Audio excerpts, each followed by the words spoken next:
نسازی. از فرصت استفاده بوده به خواهرامون مراجعت میکنم، به همین خواهرای مسلمانمون، خواهرای تاجیکی ما، خواهرای ازبک، دیگرها که در این سرزمین زندگی میکنن، پدر و مادر مسلمان دارن، از برای خدا از خدا شرم بداری، از بنده های خدا که شرم نداشته از خدا شرم بداری. این چه عیب شرمندگی است؟ اطلس گرفته است، تورسیک کرده است، او را ایزار گفته نمیشه و تورسیک در زانو شیوخی در بو بانقتی بستش نمیشه. بعد یک کرته اطلسی دیگه کرده است رنگی توپیک، در قد کوچکش میمون کده گشته. همین شکل صورت است. من حیران میشم اون دختر پدر داشته باشه، پدرش چی رنگ باشه، مادر داشته باشه، اون مادر او چی رنگ است که به این شکل به این صورت میگرده. پیغمبر خدا صلی الله علیه و سلم گفت صنفان من اهل نار لم ارهما، ده طایفه مردم هستند که از اهل دوزخند، من هم یارا ندیدم. میگه پیغمبر نه که به خبری که از خدا به من رسیده است میدونم که اینا دوزخی هستند. سبحان الله، اگر پیغمبر به این شکل و صورت ایش دلای شرمنده را میدید، آیا امتی ایو را قبول میکرد؟ ایران شو بیزار بود. من ندیدم شو میگه، نه که من به شما خبر میتونم که همین ده طایفه مردم دوزخی هستند، دوزخی هستند، دوزخی. قوم معهم سیات کاذناب البقر یضربون به الناس. گروه اول قومی که در دستشو دوبینکه دارن یا شلاق دارن مثل دنبگاو که با اون مردم هم میزنن. و نساء کاسیات عاریات ممیلات مائلات رؤوسهن کاسنبة البخت المائله. طایفه دیوم زنهایی که اگر چند لباس میپوشن اما در معنا لچی برهنه، او لباسی و لباس نیست. زنهایی که از شریعت اسلام دور شدیان دیگران را با از شریعت دور میگردونن، هم خود دور شدیان هم سبب دور شدن دیگران میگردن. سراشو مثل کوهان شتر، موی سر در پشتی سر جمع میکنن، توب میکنن مثل کوهان شتر، از نیمه شتر واری. وقتی که موی سر در پشتی سر جمع کرد دیگه او رومال ببند آخی سر لیش بکنن با قواری. لا یدخلن الجنه، این دو طایفه داخل جنت نمیشوند. ولا یجدن ریحها و این ریحها لیوجد من مسیرت کذا و کذا و فی روایت من مسیرت 500 عام. این طایفه ها میگه این دو طایفه داخل جنت نمیشوند، حتی اینا از بوی جنت محروم هستند. بوی جنت از مسافه 500 ساله راه استشمام میشود، این دو طایفه مردم از بوی جنت محروم هستند.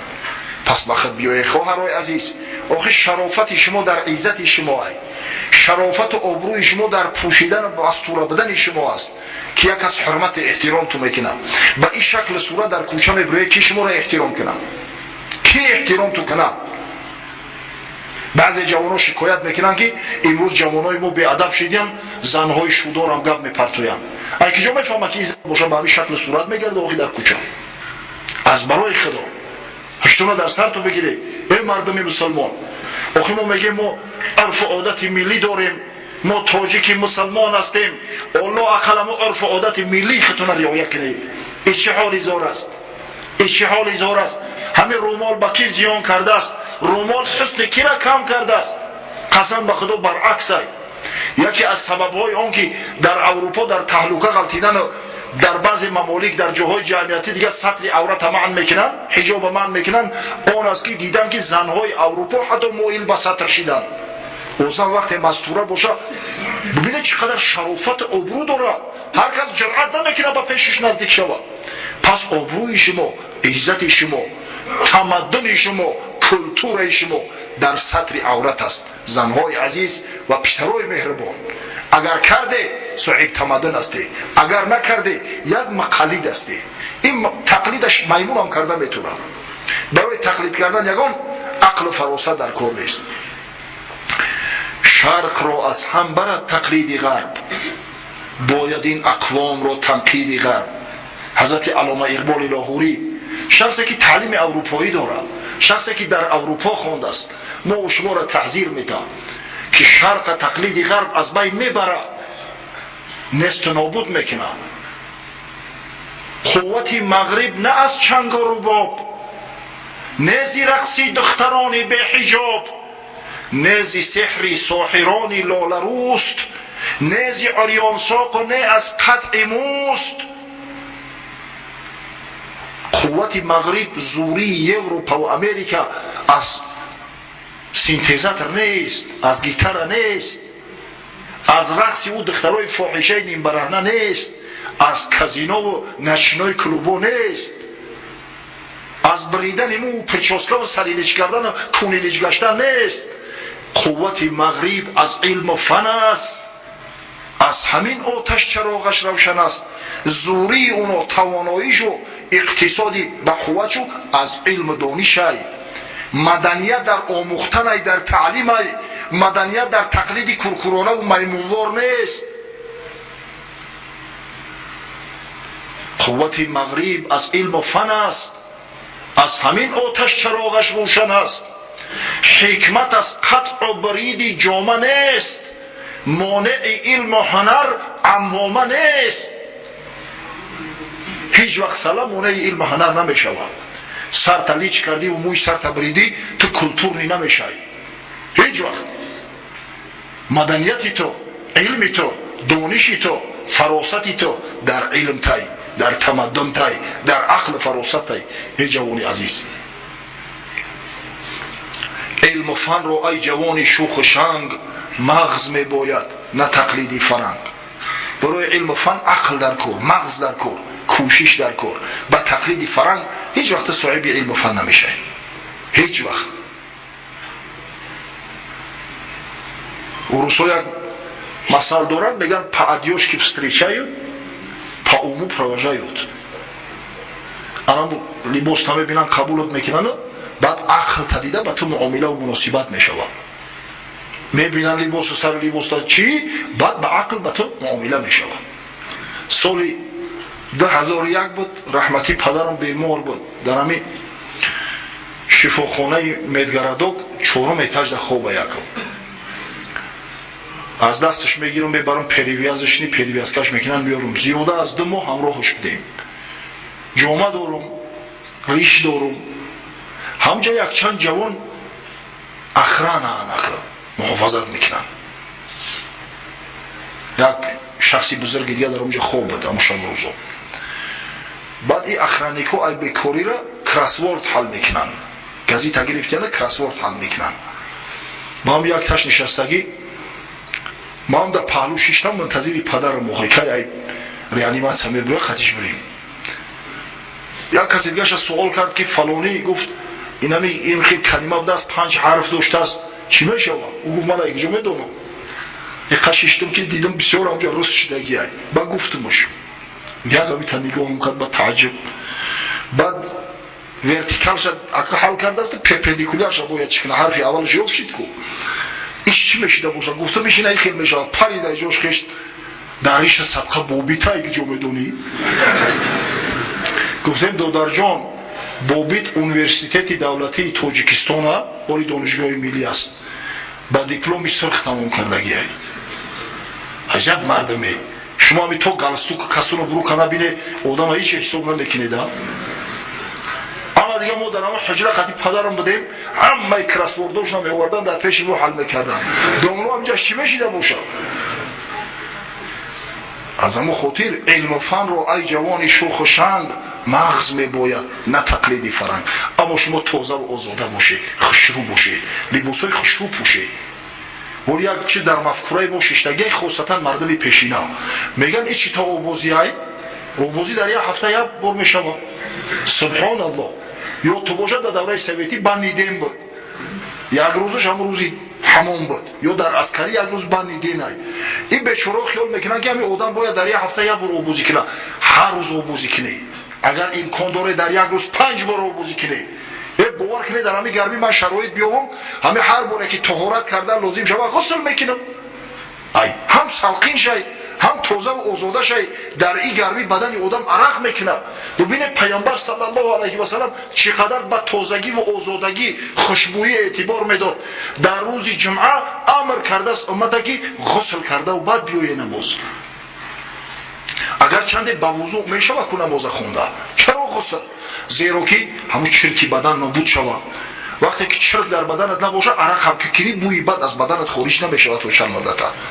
از همین خاطر باید تازه باشه، آزاده باشه. امکانیت داره، امکانیت. همین پوشیدن لباس زیبا هم دلالت به سلیقه میکنه. کسای لباس تازه و آزاده میپوشن که اتیکه و استتیکه را میدونن.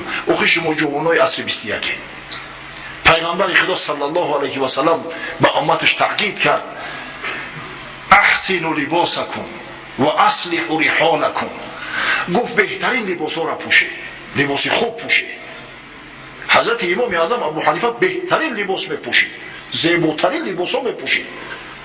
اصلحوا رحالکم، در سواری های بهترین سوار شده، در سواری بهترین سوار شده.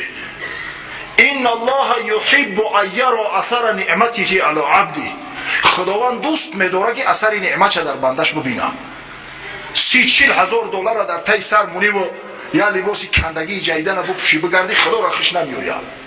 لباس را تازه و آزاده کنی به خاطر خدا، برای افتخار و تکبری دنیا نه، به خاطر خدا لباسی تازه و آزاده پوشی. همین ریش سفیدای ما را ببینید، بعضیش بسیار زیکان، بسیار زیکان، خدا نگهبانش باشه. وقتی لباس میپوشن میان میگن ملائکه اومده است. ریشش سفید، سر لباسی تازه سفید آزاده خشنو داره، در سر باید سلای دیگر را بسته است، میگن قشون ملائکه ها می اومده باشن.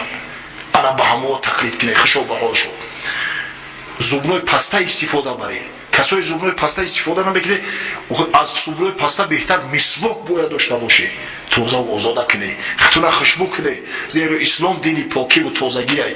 حضرت جبرئیل دیده باش صورت در اومد که عمر رضی الله عنه میگه ما در تعجب موندیم از لباس سفید تازه و آزادش، از موی سیاه تازه و آزاده و خوشبوش در تعجب موندیم که آدم اینقدر بزید میشید است، اینقدر خوش لباس میشید است. انا میگم تازه و خوش لباس باشه. جوانای عزیز، مسلمان ها غر محجلین هستند، یعنی که یک پیشانی تابناک دارن. در بدن گاوی سیاه ببینه اگر یک داغی سفید باشه چقدر خشوع یا داغ. انا مسلمان ها در بدن بنی بشر مثل انا داغی سفید خشوع هستند. باید به همین سزاوار باشه. خواهش میکنم و تقلیدی به دیگران نکنه. الحمدلله لباس تازه و آزاده و خشوع امروز پره، هر نمودش که بخواهی. همین مایک‌های تنگ، نمیدونم همین شیمایی که حتی دو شاخگی را نمیپوشن، از برای خدا همین را نپوشی. همین با مردی شما زیان داره، میفهمه؟ با مردی تو زیان داره. متاسفانه وقتی ما با آخر رسید، انشاءالله هفته آینده از همین جایی که صحبت قطع کردیم ادامه خواهیم داد. در آخر در حق همه دعا میکنیم که خداوند همون زینت و زیبایی و سیکه و صورتی را که به حبیبش محمد صلی الله علیه و سلم و به اصحاب بزرگواری او عطا کرده بود به ما و شما نیز عطا کند. خداوند سلیقه نیکو برامون بده تا به خاطر خدا، به خاطر خوشنودی خدا، از بس که خداوند دوست می‌دارد اثر نعمت در بندش ببینه، لباسای خوب و زیبا و آزاده پوشیم، شکل صورتی زیبا داشته باشیم، خاصتا زنهامو شکل صورتی مستوره داشته باشند تا اینکه خدا و پیامبر خدا را خوش بیاید. و خدایا خداوند امید به رحمت تو داریم، مسلمان واقعی ما گردان، نه مسلمان جغرافیایی. پروردگار مساعدت کن که هر وقت یک فرمانی تر میشنویم، امر از اوامری تر میشنویم، تاکیدی را از تاکیدات حبیبت محمد صلی الله علیه و سلم میشنویم، خدا در آن مستقیم کنیم، موافق آن عمل کنیم تا توسط این عمل و توسط این استقامت بر رحمتی تو سزاوار گردیم، با جنتی تو سزاوار گردیم، از غضب تو و از آتش جهنم تو نجات یابیم. ربنا افتح بیننا و بین قومنا بالحق و انت خیر الفاتحین برحمتك یا ارحم الراحمین.